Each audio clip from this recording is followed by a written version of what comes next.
Jaya Radha Madhava, Jaya Radha Madhava, Kunja Bihari, Jaya Radha Madhava, Kunja Bihari, Jaya Gopi Jana Vallabha, Girivaradhari, Jaya Gopi Jana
Welcome all to the Sunday Love Peace program at ISKCON of Tobacco. This program was started by none other than His Divine Grace, Abhay Charanaravinda Bhaktivedanta Swami Prabhupada. All glories to Srila Prabhupada.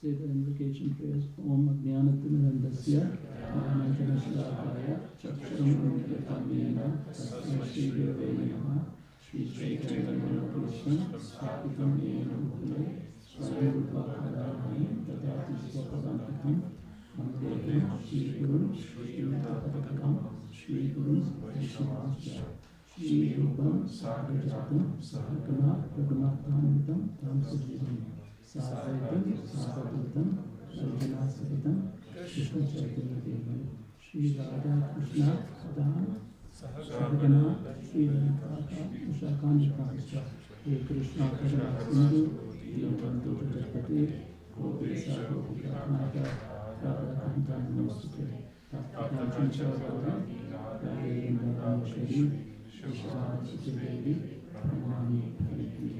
Vancha Chacha Kadavishra, Vasim Vidyavacha, Patitana Bhavyo, Vaishnavyo Namaha. So, actually I am a little nervous. It's my first time in front of such a big audience. I have given class in Cleveland, but it's more like a family where everybody knows everybody else's name and probably even their home address. So, so I'm going to pull up my notes so I don't make any.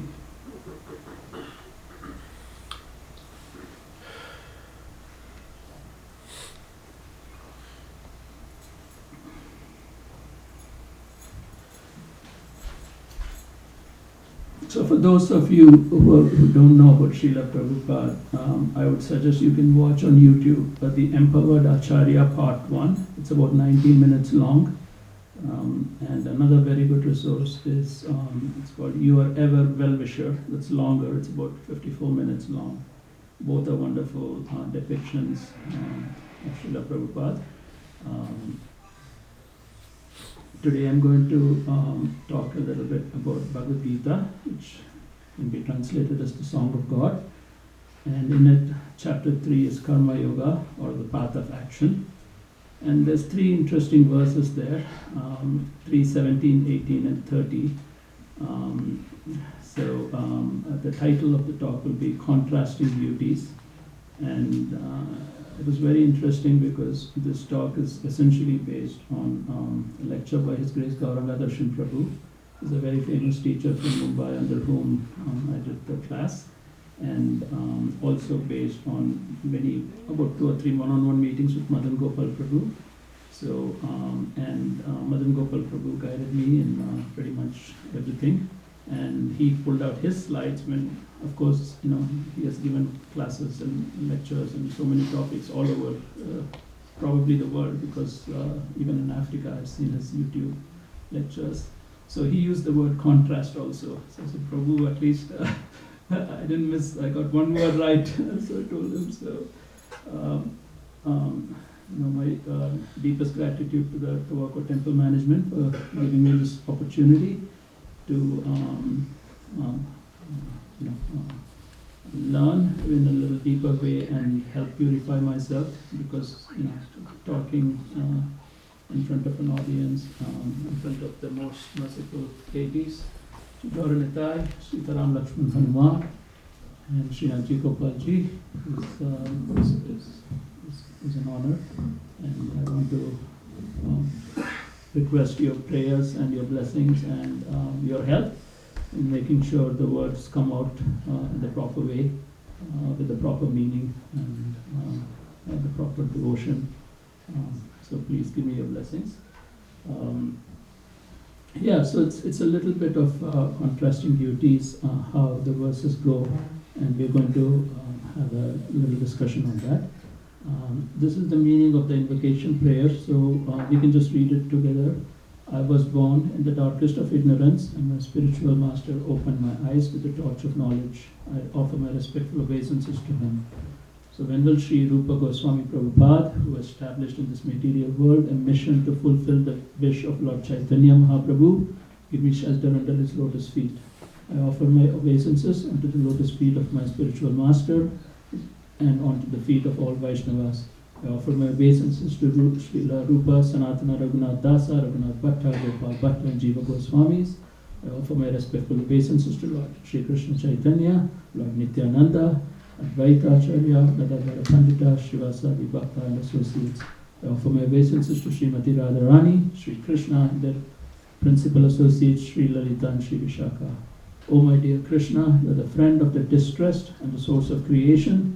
You are the master of the gopis and the lover of Srimati Radharani. I offer my respectful obeisances unto you. I offer my obeisances to Radharani, whose body and complexion is like molten gold, and who is the queen of Vrindavana. You are the daughter of King Bishop Bhanu, and you are very dear to Lord Krishna. I offer my respectful obeisances unto all the Vaishnava devotees of the Lord.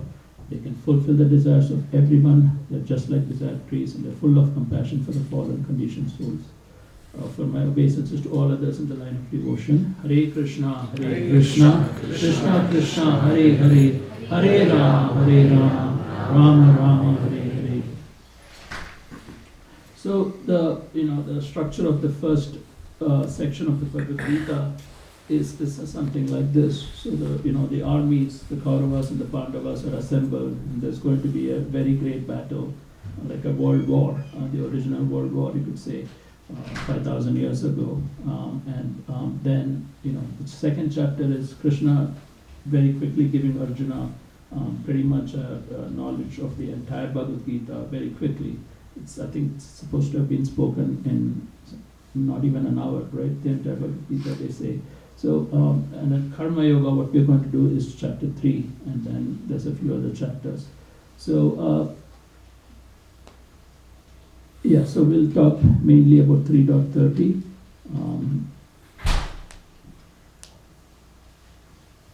So since the scriptures are not really textual, they're contextual. This was the word Gauranga Darshan Prabhu frequently says in his class, and his erudition is so advanced that he just quotes from all scriptures all over the place. So, but what we could do here is just review the context of how Lord Krishna and Arjuna are having this conversation. And then in the purport, Prabhupada called 3.30 the purpose of the Bhagavad Gita. It goes like Mai Sarvani Karmani Sanyasa Adhyasa Chetasaha Nirasa Nirmamo Bhutva Yudhasva Vigatadvara. 3.17 is, would somebody from the audience would like to repeat it? Recite this verse. Yastvatmaratireva syad Atmatruptascha manavah Atmatruptascha manavah Atmaneva cha santushta Atmaneva cha santushta Tasya karyam na vidyate Tasya karyam na vidyate. Again, Prabhu, can you read the English translation of the verse? But for one who takes a pleasure in self, whose human life is one of self-realization, and who's satisfied in the self only, fully satisfied for him, there is no duty. So it's kind of interesting here. Krishna says there is no duty for some kind of a person, and the person should have certain qualifications. This is Hari Mataji. You can read the purport, can you? A person who is fully Krishna conscious and is fully satisfied by his acts in Krishna consciousness no longer has any duty to perform. Due to his being Krishna conscious, all impiety within is instantly cleansed, an effect of many thousands of yajna performances. By such clearing of consciousness, one becomes fully confident of his eternal position in relationship with the Supreme. His duty thus becomes self-illuminated by the grace of the Lord, and therefore he no longer has any obligations to the Vedic injunctions. Such a Krishna-conscious person is no longer interested in material activities and no longer takes pleasure in material arrangements like wine, women, and similar infatuations. So, one could say that for somebody to have no duty, his level of self-realization and his level of surrender should be very advanced. That's essentially what Krishna is saying here. And let's go to 3.18. I need a volunteer again. Or did you remember to move? I'll go. Naiva tasya kritenato. Naiva tasya kritenato. Na kritenaha kaschana. Na kritenaha kaschana. Na chasya sarvabhutesu. Na chasya sarvabhutesu. Kaschid artha vyapashrayah. Kaschid artha vyapashrayah. So the previous verse, Krishna is describing a very advanced soul, very advanced living human being. And this one is also very similar. Shyam Gopal Prabhu, can you read the translation? The self-realized man has no purpose to fulfill in the discharge of his prescribed duties, nor has he any reason not to perform such work, nor has he any need to depend on any other living being. So he has no purpose to fulfill, so he's not having any particular goal that, I do this yajna and I'm going to get a new house, or, I make this sacrifice and I'm going to become the minister of a famous king, or nothing like that. And he doesn't depend on any other living being even. So Mataji, you want to read, Prem Rasamataji, can you read the purport? A self-realized man is no longer obliged to perform any prescribed duty, save and accept activities in Krishna consciousness. Krishna consciousness is not inactivity either, as will be explained in the following verses. A Krishna conscious man does not take shelter of any persons, man or demigod. Whatever he does in Krishna consciousness is sufficient for the discharge of his obligation. So, one of the qualifications here is he should be Krishna conscious at a very high level. Then we can say that he does not depend on any other living being, and he has no purpose to fulfill in the discharge of his prescribed duties. So then we will come to the main verse. So let's, we've already heard it once. Let's chant it together. Mai sarvani karmani sanyasya chetasa nirashirya namo bhutva yudyasva vigatajvara.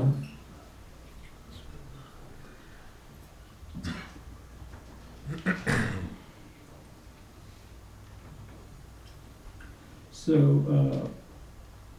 I gave a practice talk at a Bhakti Vriksha, and I got a lot of suggestions from Nilamani Prabhu. I went on YouTube and on Google, of course, and searched.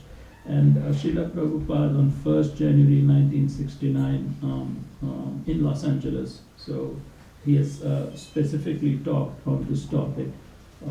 There's a very beautiful series. It's 320 lectures, of all of them by Srila Prabhupada, and all of them arranged in sequence. So it's very nice. It starts at Bhagavad Gita 1.1 and 18.72 ends, in sequence. So he gave a talk on this last portion of the chapter 3, and some of the things he says is, he says everyone is a servant. Would you agree with that? We're all servants, right? We're either serving our boss, our children, our husbands or wives, or we're serving the community and grandparents, whatnot. We're always serving people. So we're all servants, and Prabhupada says, why not serve the Supreme, Sri Radha, Sri Krishna? By doing so, says, we become free from bondage. He says, do not give up in the midst of difficulties. So this is 1969. He's surrounded by what he calls American boys and girls, and he says, young people who are very interested in Vedic wisdom and who are a little frustrated in so many aspects of life. So he says, do not give up in the midst of difficulties and failures. Persevere, and you will become perfect eventually.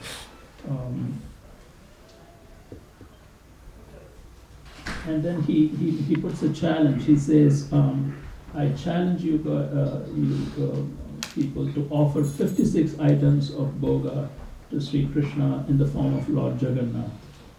He says that is karma yoga. That is 3.30, which in the purport he says is the purpose of Bhagavad Gita. It was very difficult for them to prepare sumptuous bhoga according to the Vedic standards and offer it in the proper manner. And so that was one of the things he says to the congregation at that time. This was in Los Angeles, right on New Year's Day, 1969. So let's go to the translation.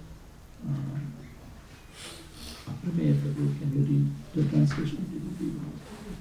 Therefore, O Arjuna, surrendering all your works unto me, with full knowledge of me, without desiring for profit, with no claims to proprietorship, and free from lethargy and fight. So surrendering all your works unto me. So we're not expecting the fruits of the work. And with full knowledge of me, full knowledge of Krishna is difficult, but full knowledge to our best extent. Without desires for profit and with no claims to proprietorship, he tells Arjuna, you must fight. So this is kind of opposite of, not opposite, there's a contrast between 16, 17, 18 and 30. So I found this interesting, and I thought we should discuss this. a little bit. And if you look at the words also, it's very easy to follow the Sanskrit. Mai, almost everywhere in Bhagavad Gita, is unto me, that is Supreme Lord Krishna. Sarvani, it's like servant, so you're serving. So, and it's also like all sorts of, and karmani is activities, sannyasa is a self-realized soul, adhyatma is full knowledge of the self, chetasa, almost everywhere in the Bhagavad Gita is of the mind or of consciousness. Nirasir is almost like without or no. In the Bhagavad Gita, asha in many languages is desire or liking or wanting. So nirmana, mama is mine and without ownership. Bhutva, it appears all over the Bhagavad Gita. Make it your nature, it can be said. Make it your nature that you will be able to fight for Krishna. So it's a long purport, and in the very first line, Prabhupada says, this verse clearly indicates the purpose of the Bhagavad Gita.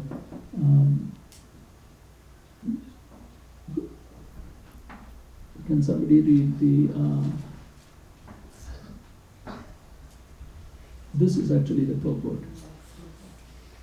Or I'll read it actually. So this verse clearly indicates the purpose of the Bhagavad Gita.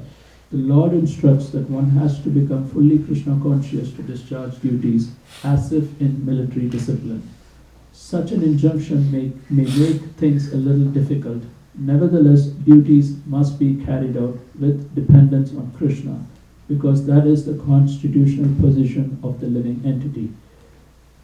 The living entity cannot be happy independent of the cooperation of the Supreme Lord, because the eternal constitutional position of the living entity is to become subordinate to the desires of the Lord.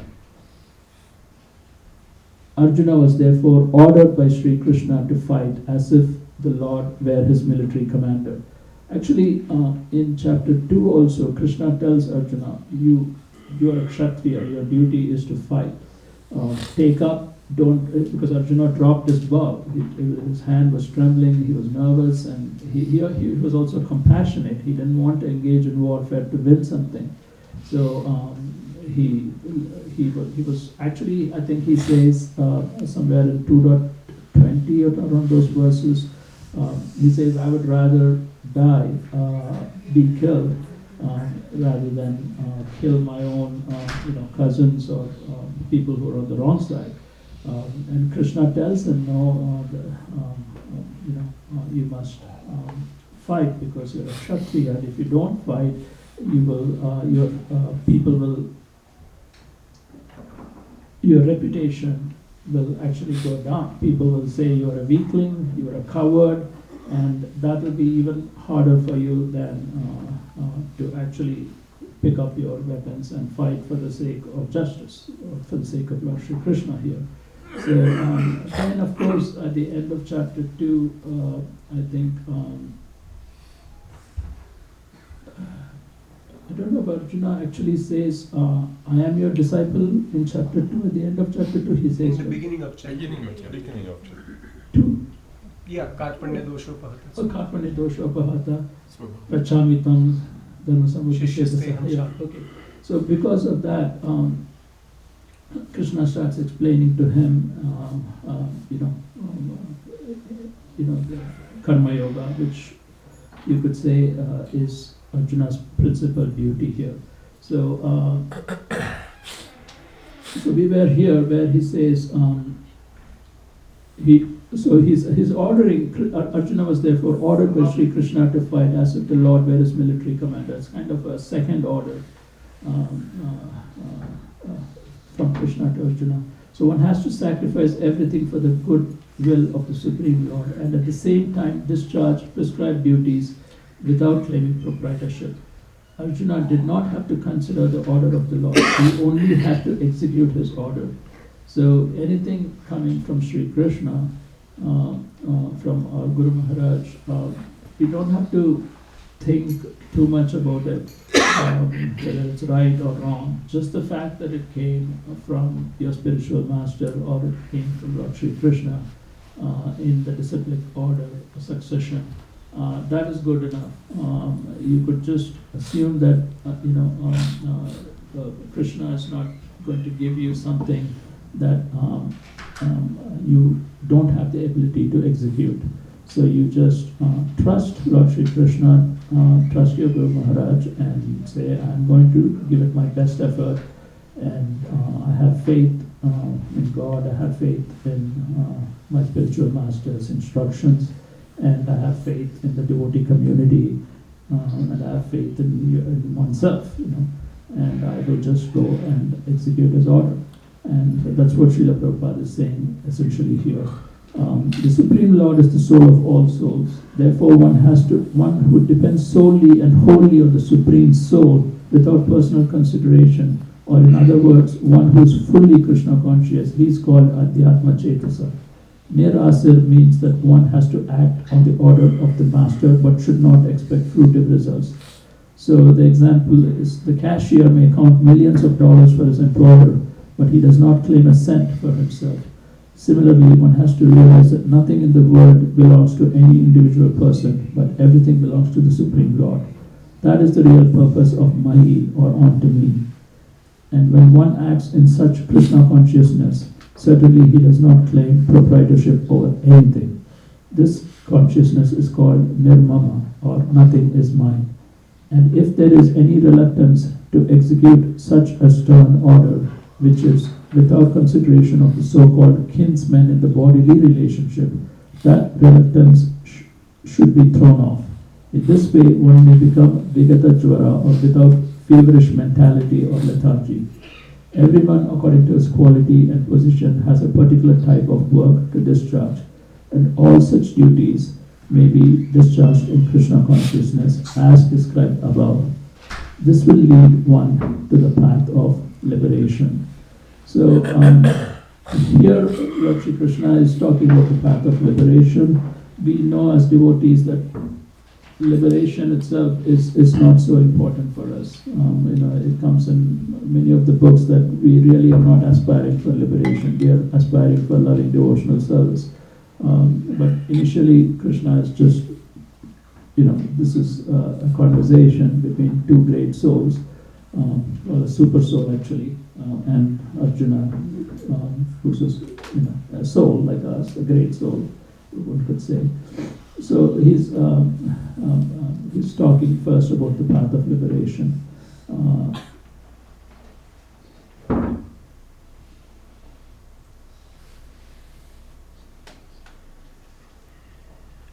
So again, I'm going back to Srila Prabhupada's lecture,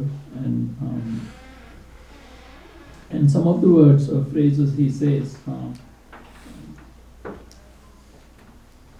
He says there in his lecture that sannyasis and Brahmins are allowed to beg within quotes, meaning they're allowed to seek alms, seek help from the community for the worship of Krishna.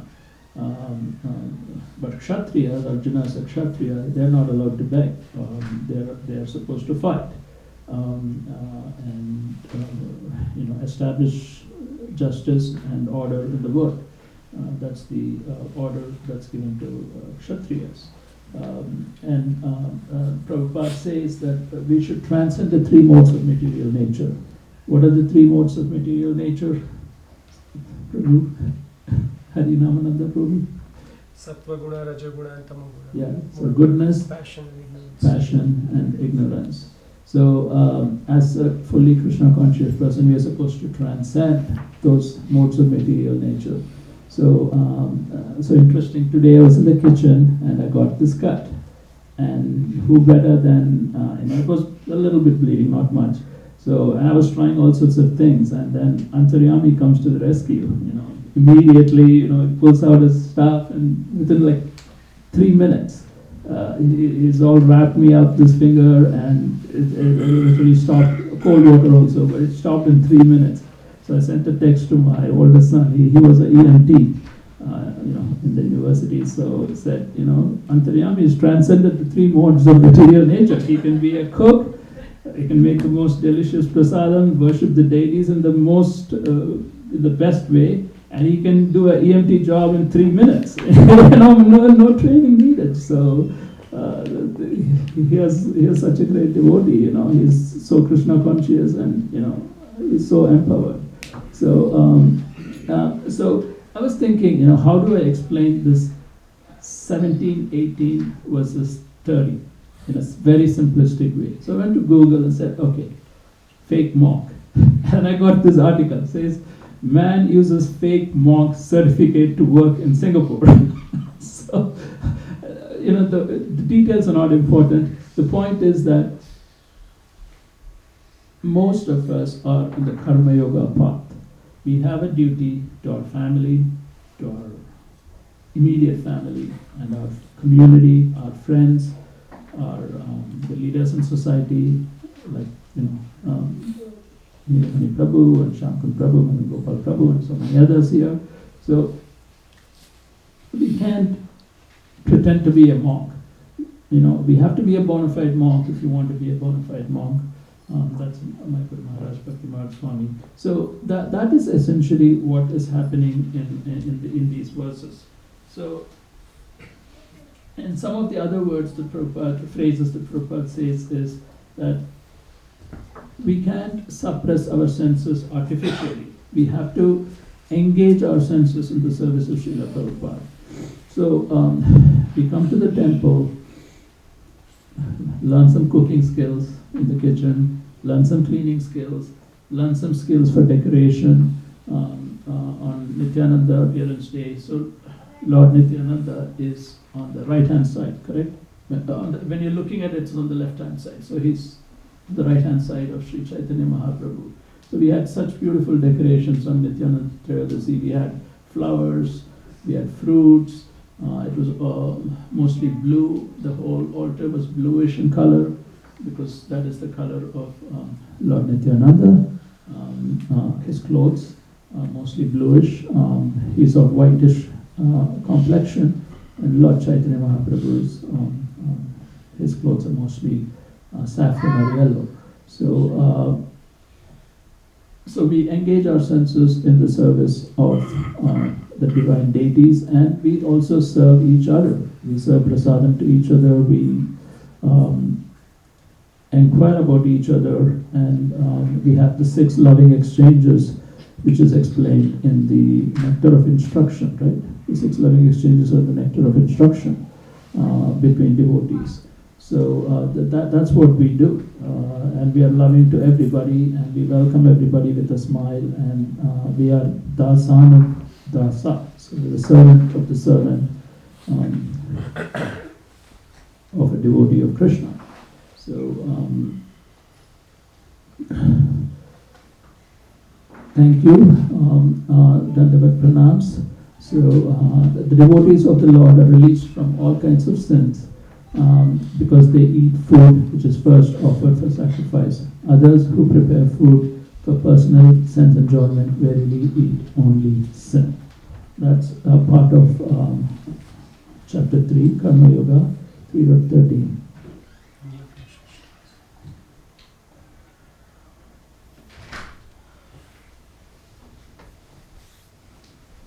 So what are the key takeaways?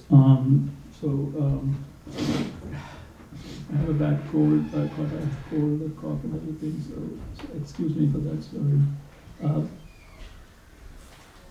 So this set of texts is essentially from Madan Gopal Prabhu. So it's very nicely summarized here. So let's go through this. So he says the 2 verses, 17 and 18, describe something called Atmarati. So Atma in Bhagavad Gita has many meanings, and in this case, Atma is the mind and the soul together. And Atmarati is somebody who is satisfied in himself, completely satisfied in himself. So he's also called as a Jivan Mukti, that is, Jivan is a living being, and Mukti is liberation. So he's living in this world, but he's already liberated. So that is the kind of person that 17 and 18 describe. So this state is very, very rare. So it's beyond karma. Okay. So an example of an Atmarati person would be, of course, Srila Prabhupada. So these great people, they have no duty. Prabhupada came to America on the orders of his spiritual master. He did not have to come for anything of his own personal desire. So we, the important point is that ordinary people like us, we should not prematurely imitate this detachment or the state of consciousness. We just have to realize that most of us are in karma yoga, and when you do the karma yoga in a niskama karma yoga manner, where you're essentially doing what is in this verse, surrendering all your works onto Krishna, and without desires for profit. I think it's also frequently said in Krishna consciousness that Krishna consciousness is a very active process. It's a very joyous process. It's very active, and your mind is always engaged in how you can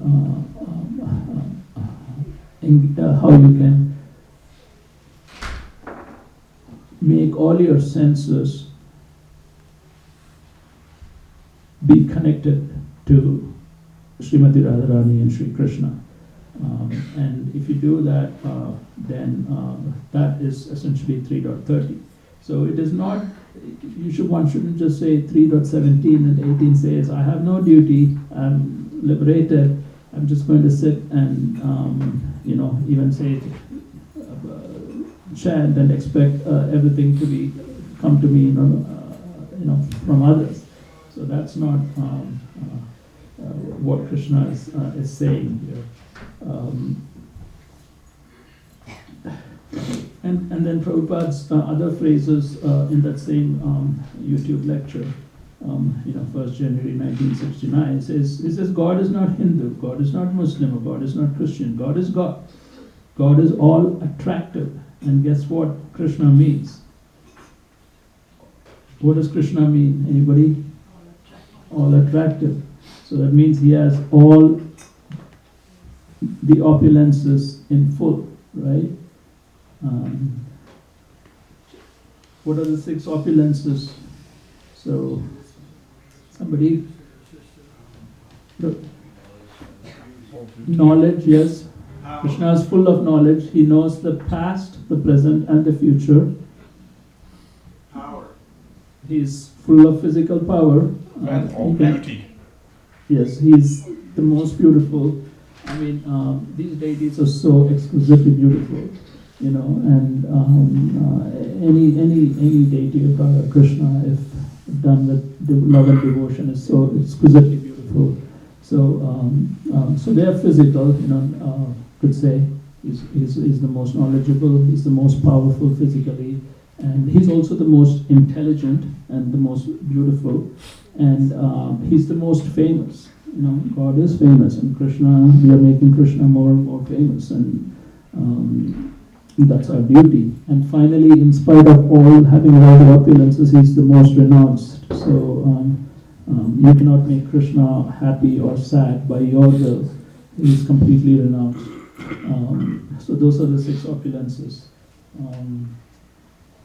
And what is one most important way, at least for me, the most important way for me to engage my sense in Krishna consciousness is chanting.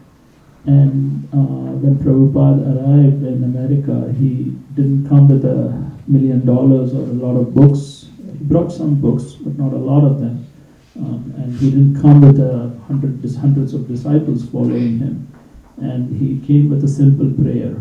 And that is what we call the Maha Mantra. Maha means great, and Mantra means Man is mind, and Tra is to control. So it's a prayer or a chant that helps you control one's mind. And so let's end this talk with chanting together the Hare Krishna Maha Mantra, which is right behind me. I think everybody knows that pretty much.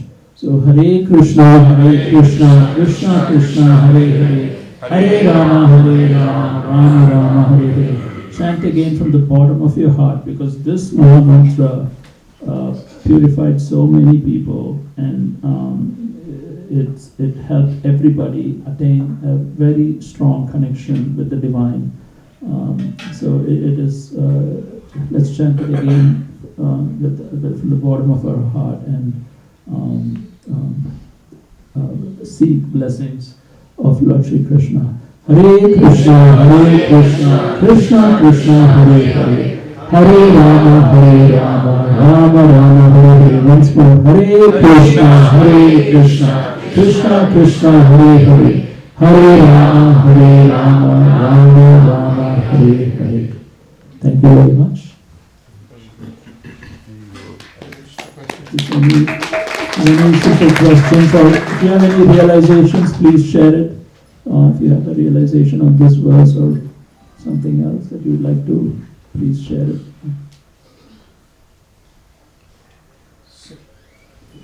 Thank you, Prabhuji. Thank you. So in verse 18, Lord Krishna says that a self-realized person has no reason to not perform his duties. Even though he is self-satisfied, he has no reason not to perform his duties. So that is important. Even if you think you are self-realized, you should not back away from your prescribed duties, because that is what keeps everything going. When you, I think it's a very good point. I think I forgot to mention that Madan Gopal did tell me that. He said, don't say that there's no duty. Then why did Prabhupada come? It's out of his... Yes, that's very true, Prabhu. Yeah, that's a very good point. Thank you. Yes, Prabhu. Yeah, on context to what Prabhuji Yes.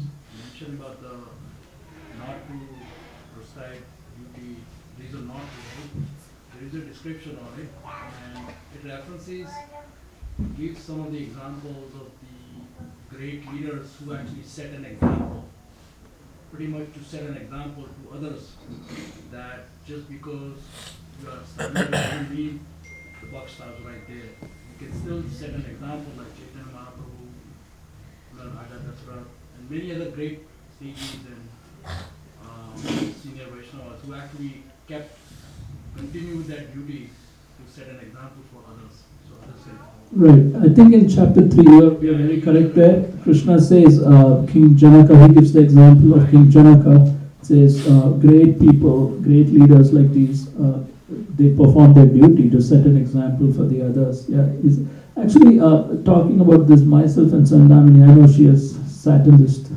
place many times and given a lot of talks, but so we were thinking like, so is definitely Srila Prabhupada is self-realized. I mean, you could see, if you just watch the video of his last week in the material earth, you could just say that he's definitely self-realized. But we're saying, so is Mahatma Gandhi self-realized? What about Martin Luther King? Is he self-realized? Then Mother Teresa, is she self-realized? Of course, Nandamani is my wife, and did we agree on a few things?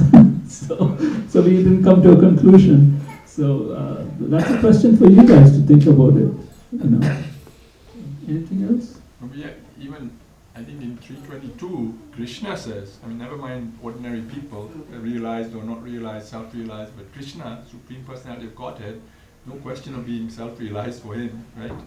He says, I have no prescribed duties, I have nothing to do, I'm not in want of anything, I don't need to do anything, still I perform my duties. Right. I mean, definitely God performs his duty, otherwise we wouldn't be here. So it's not a question of, that perspective too. So let's all perform our duty. Let's chant, sing, and be happy and help each other, have nice prasadam, help this community grow. And Hare Krishna. Thank you. Hare Haribol.